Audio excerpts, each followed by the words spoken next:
Deborah Williams was gazing out the office window, making final preparations for her business trip starting tomorrow. Boston's autumn twilight came early, and the setting sun between the skyscrapers cast long shadows across her desk.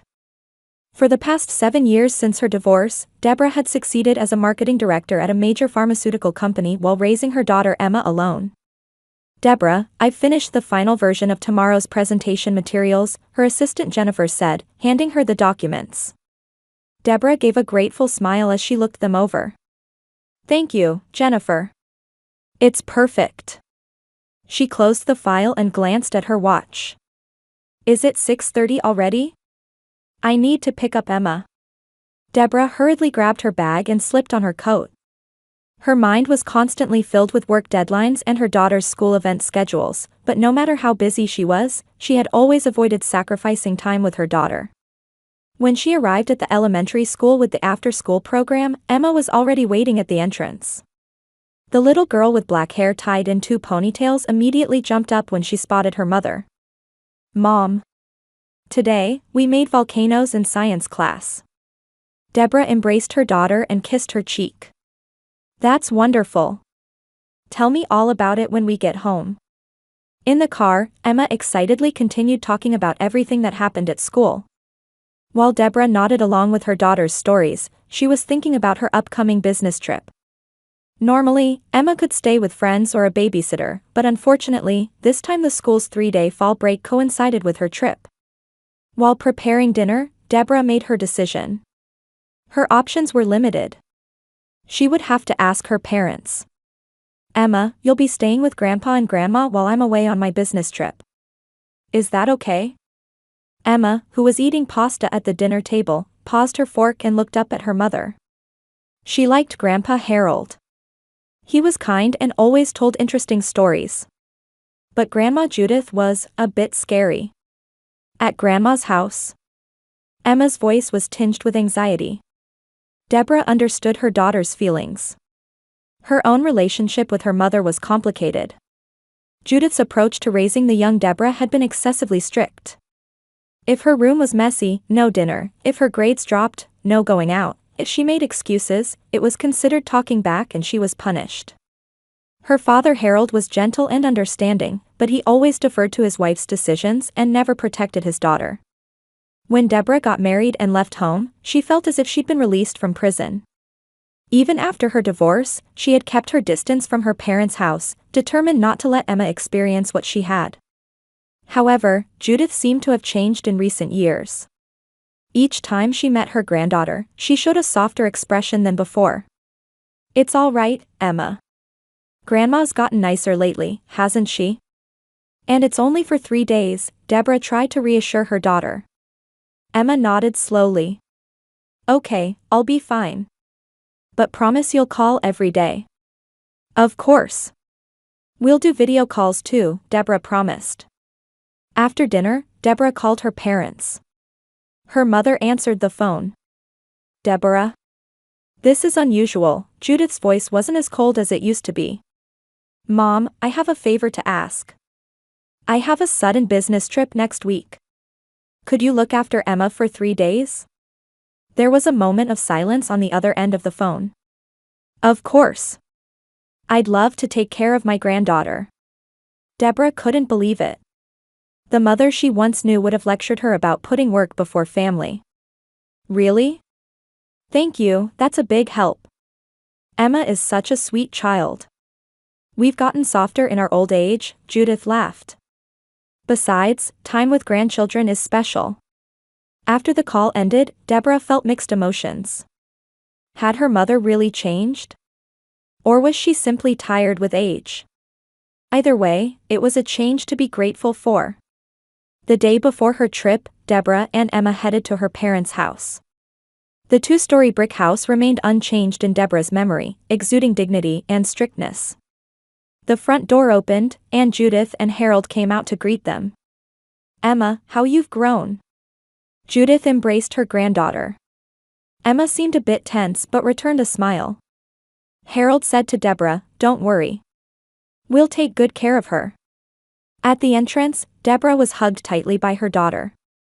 "I'll be all right, Mom," Emma smiled bravely. Tell me all about your trip when you get back. Deborah stroked her daughter's head and promised, I'll call every night. She thanked her parents and got into her car. Watching Emma's small figure in the rearview mirror, she tried to shake off her anxiety. During her trip, Deborah video called with Emma every night. The first 2 days went without any problems. Emma happily talked about playing in the garden with Grandpa and how Grandma had baked special cookies for her. However, on the morning of the final day, it was Harold who answered the call. Good morning, Deborah. Emma? Oh, she's gone shopping with your mother. Shopping. Deborah looked at her watch. It was 8 in the morning. This early. Well, something about an early morning sale. Harold's voice sounded slightly tense. I'll have them call you back when they return. After ending the call, Deborah felt something was off. Her mother liked shopping, but going out first thing in the morning with her granddaughter seemed a bit strange. However, she pushed the thought aside and prepared for her final meeting.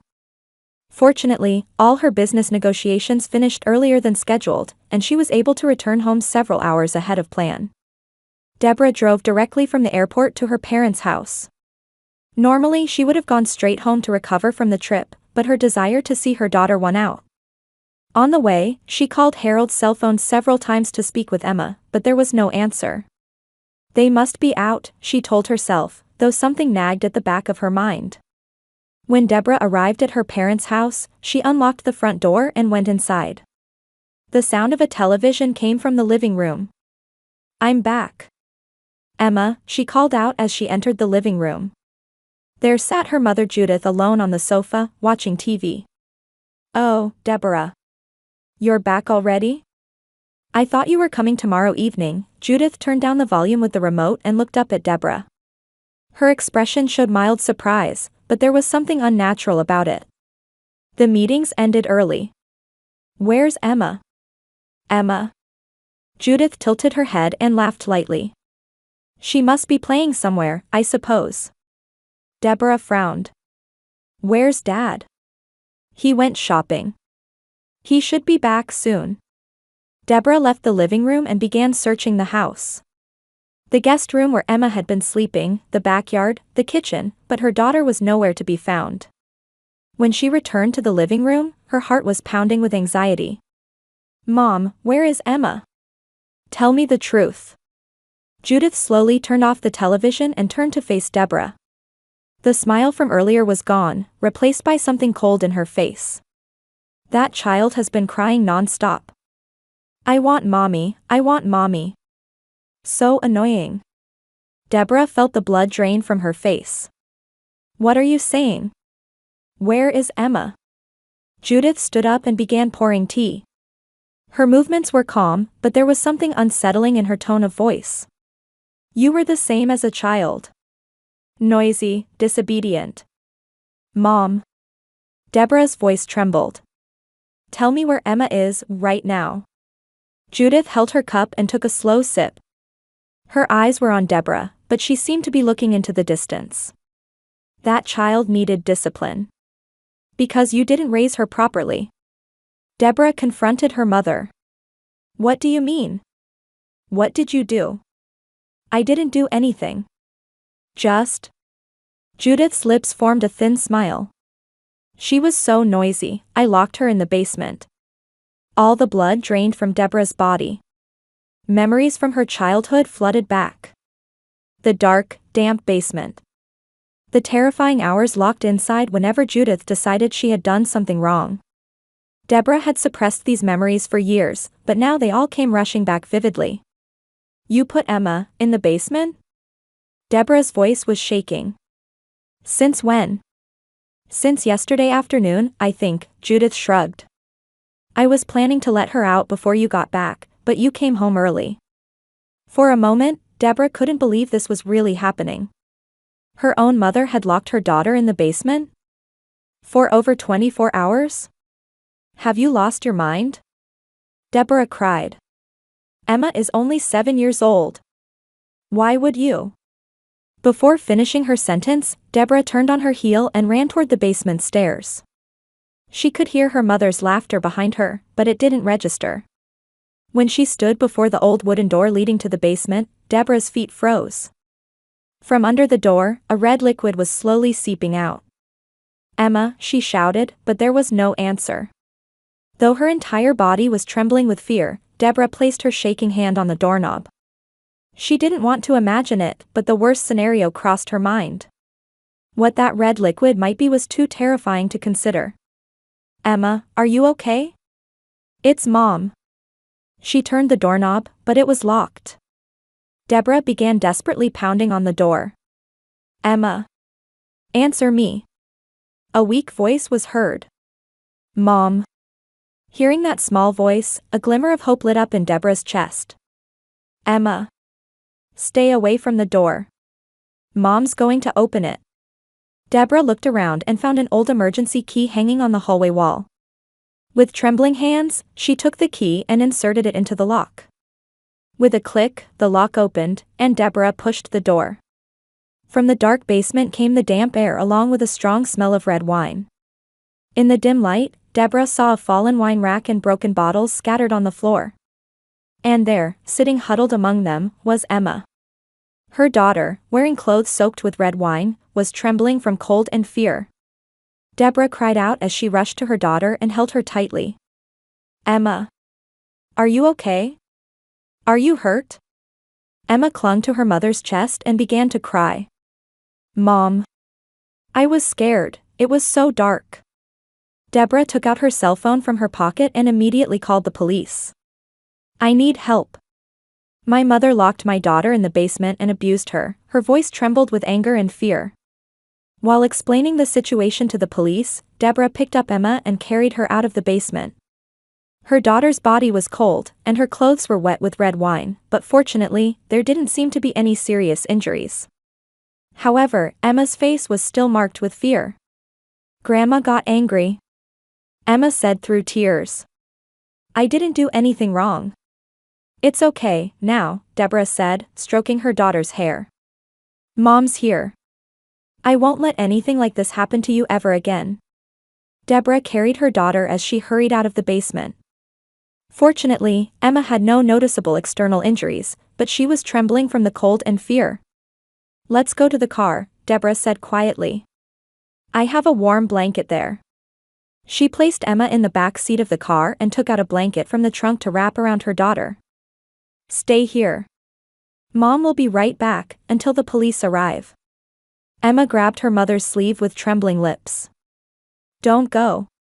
It's all right, I'll be right back." "I promise," Deborah kissed her daughter's cold cheek. "Lock the doors. Don't open them for anyone. When you hear the police sirens, wait until I knock on the window." Emma, looking anxious, slowly nodded. Deborah closed the car door, made sure Emma locked it from inside, and then returned to the house. In the living room, Judith was sitting quietly. Her expression no longer held the eerie smile from before, only a cold indifference remained. "You called the police?" Judith's voice was surprisingly calm. "Isn't that a bit dramatic?" Deborah felt her body shaking with anger. "You locked my daughter in the basement. For over 24 hours. It was part of discipline," Judith shrugged.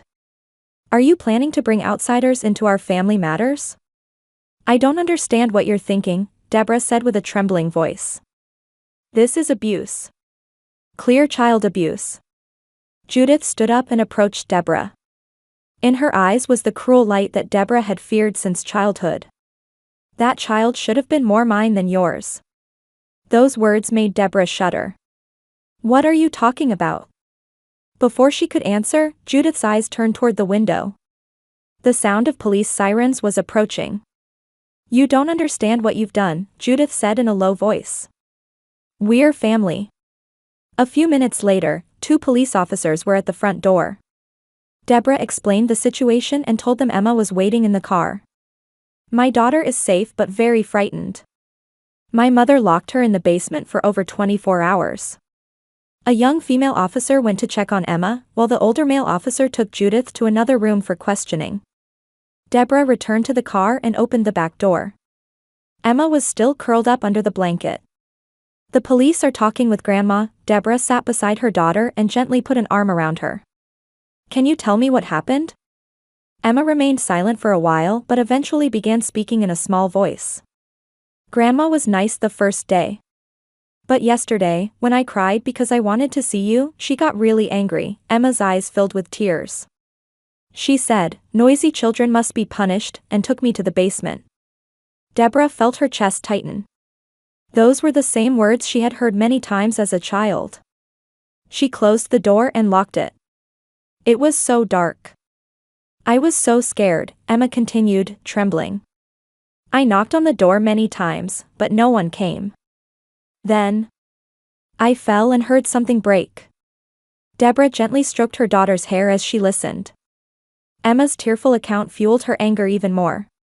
Did I do something bad? Emma's question nearly broke Deborah's heart. No, absolutely not, Deborah said firmly. You did nothing wrong. Grandma is unwell. Nearby, the female police officer approached, taking notes as she walked toward them. Young lady, I think it would be good for you to see a doctor, as your mother suggested.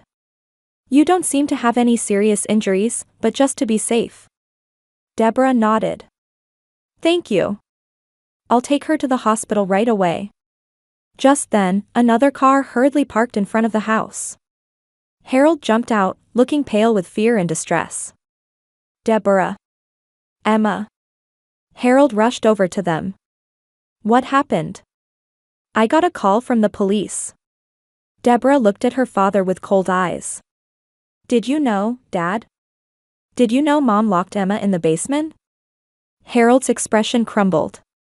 No, I was. He stumbled over his words. You didn't know? Or were you just looking the other way as usual? Deborah's voice contained years of anger and disappointment. Harold shook his head. Deborah, please listen. I was out shopping. When I came back, Judith said, Emma went to a friend's house. I thought it was strange, but... Emma looked at her grandfather and shrank back slightly. Deborah didn't miss this. Emma, did Grandpa do anything? Emma shook her head. Grandpa wasn't there. But Grandma said, don't tell Dad when he gets back, let's keep it a secret. Harold covered his face with both hands. Oh, what have I done? The male police officer came out of the house. Ms. Williams, I'm concerned about your mother's condition. She doesn't seem mentally stable. May I call a medical team? Deborah nodded. Please do. She turned back to Emma and hugged her tightly. It's okay, now.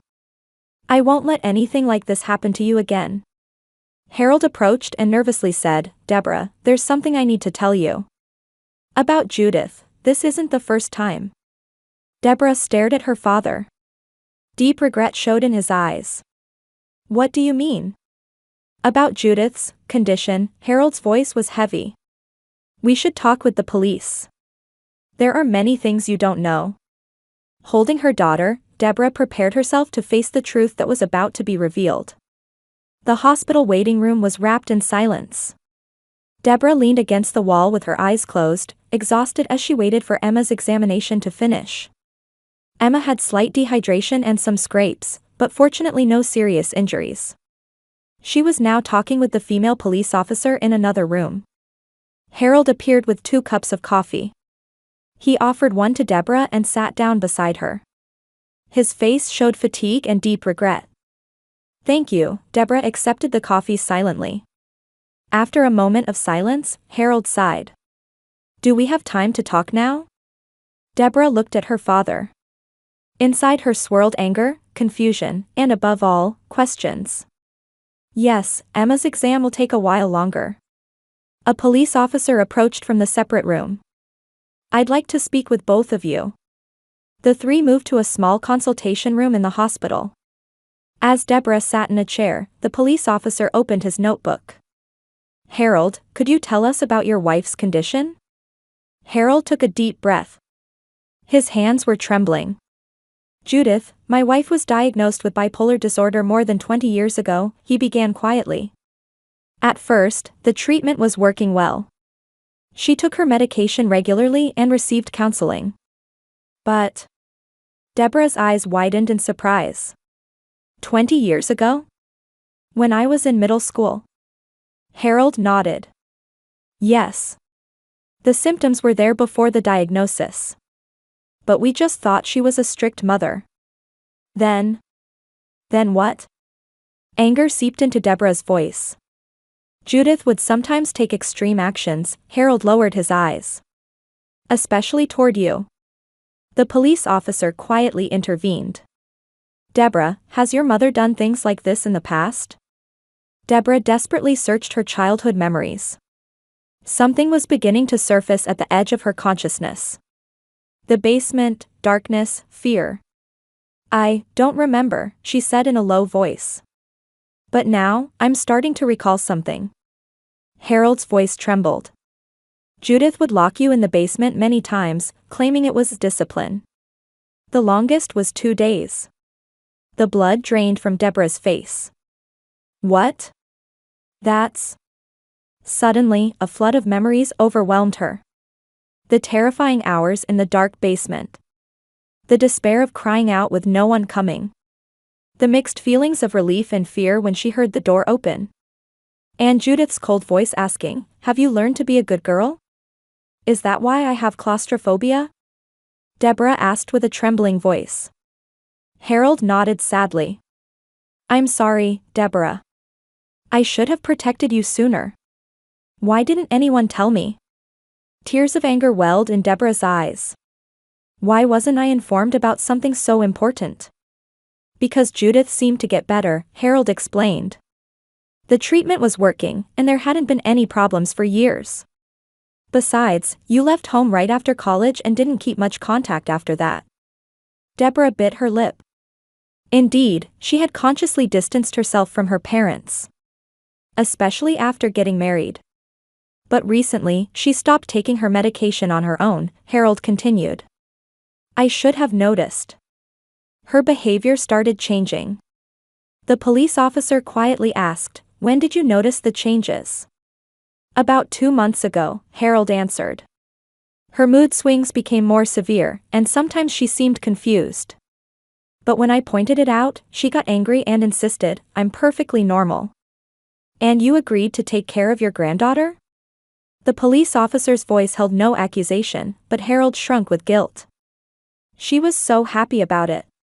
Said she wanted to spend time with her granddaughter. I wanted to believe her.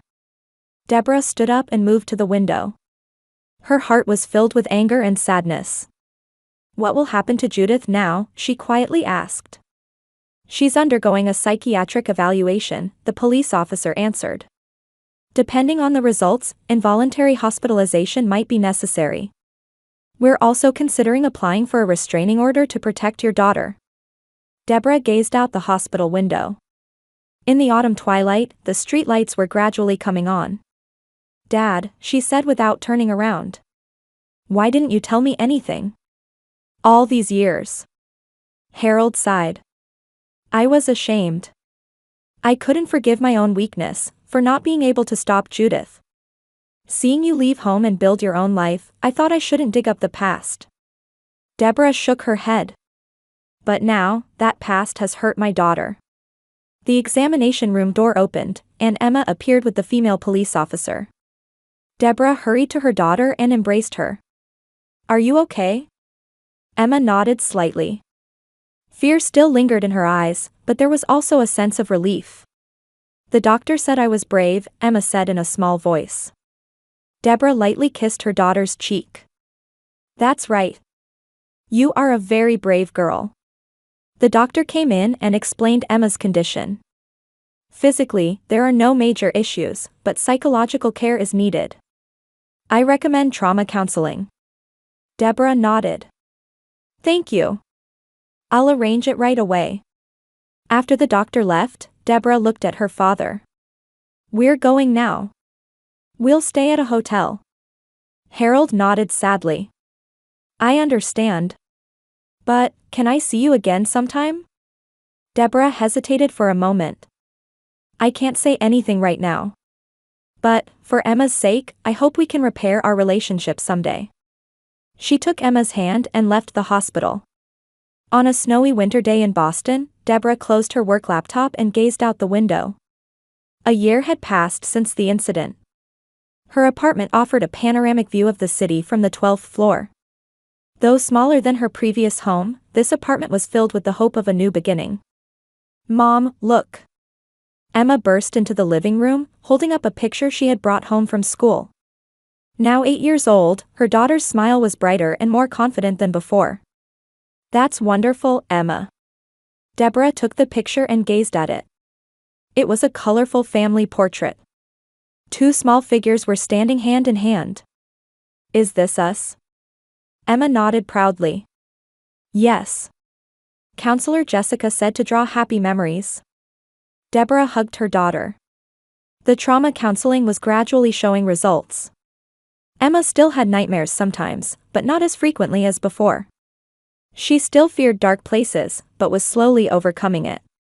Deborah herself continued weekly therapy sessions. As childhood memories became clearer, she began to understand how her behavior patterns were connected to past trauma. It was a painful process, but a necessary journey. In terms of work, Deborah had made a major decision. The intense business trip schedule of the past was gone, and she increased remote work to prioritize time with her daughter. The company understood her situation and accommodated her flexibility. "Mom, we're making pizza today, right?" "You promised," Emma said as she walked toward the kitchen. "Of course. I keep my promises," Deborah smiled. Her smartphone rang, and her father's name appeared on the screen. Deborah sighed. Her relationship with Harold remained complicated. He called almost weekly, hoping to meet Emma. Though Deborah had initially refused, she was slowly opening her heart to her father's sincere attitude of repentance. "Hello, Dad." "Hi, Deborah," Harold's voice sounded older than before. "How are you?" "And Emma?" "We're both fine," Deborah answered. "Emma just got back from school." "That's good." After a moment of silence, Harold continued, "About Christmas, have you thought about it?" Deborah looked at the snowy scene outside the window. A few weeks ago, Harold had asked to see Deborah and Emma for Christmas. Judith was still receiving treatment at a facility, and there would be no visits with her.